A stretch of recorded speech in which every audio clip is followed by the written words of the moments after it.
Hey guys! Welcome to my vlog. I just want to share my blessed experience at the Hotel Quina Plaza located at Yongkang Center, Tainan City.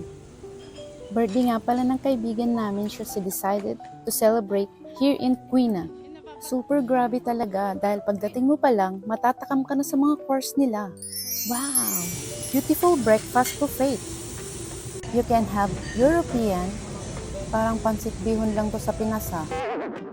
Itlog maalat yun, no? Of course, American, Japanese, and even a Chinese breakfast. By the way, minsan lang naman ang ganap na to.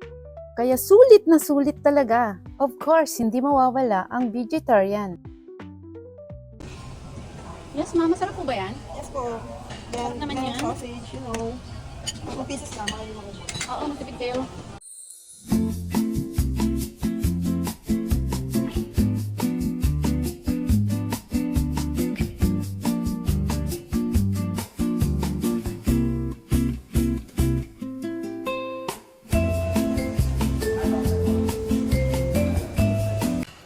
Grabe, ang sarap talaga kumain ng libre. Lunok lang ng lunok, budang.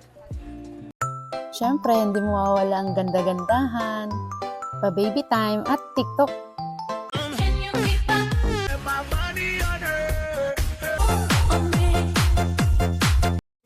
I think I like when it rains. So pagkatapos ng ganap, nag-party naman kami dito sa Quina Hotel. Second floor lang pala ang hotel nila. At nasa first floor ang restaurant. If you like my video, please follow and share. Kung ayaw mo naman, paki-ignore na lang, okay? So guys, hanggang dito na lang. Bye-bye!